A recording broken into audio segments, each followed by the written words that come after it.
Okay, so there's this photo of a Tesla Powerwall system that's going around the internet and social media, and apparently it's like a battery pack unit that our Glendale and Water Power does not allow our residents to install.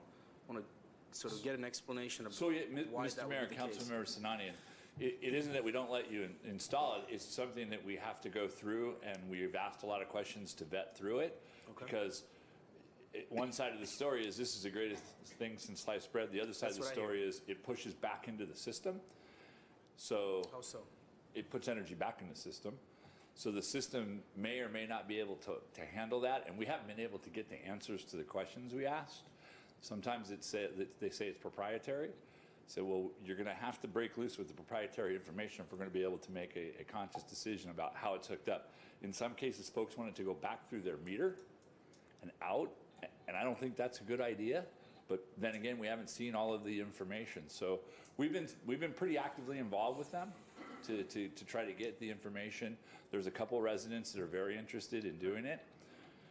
We've kept in contact with them and just told them, boy, as soon as we can get some more answers from Tesla on the impact to the system, we'll be okay. Two things we don't want to do. One is fry their equipment, and two, have it go out and fry somebody else's house that doesn't have anything to do with it. So we think there's some ways we can put some protective measures in there, and possibly even a double meter.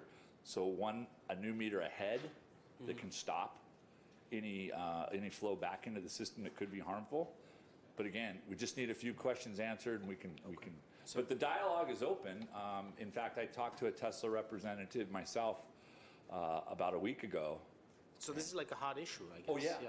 Okay. Yeah, absolutely. And it's not one we haven't just out and out said no or put it on the back burner. We're actively discussing it with them, mostly for the benefit of the customer. I mean, we want to try to get the customer taken care of.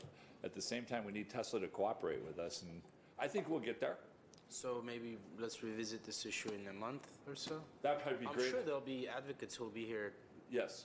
Telling us a month is fine. If not sooner, I'll keep you all posted on our progress. And I just had a meeting with my staff on Wednesday of last week, so it's still a pretty fresh topic, and we just want to make sure that everybody's protected. Them, sure, the system, our other customers who aren't involved, and so once we get those assurances, I think we could do this. Okay. Well, then I look forward to you coming back and telling us what's going on and how we're going to proceed with this, because it does sound pretty revolutionary. I mean, it sounds pretty amazing. Yeah, it could very well, especially if folks, it's not cheap by any means, but for folks who can afford it, it could get you ostensibly enough power to get through the night. We'll see. Apparently it's very expensive, but those people who want to incur that expense in the name of conserving energy and all that.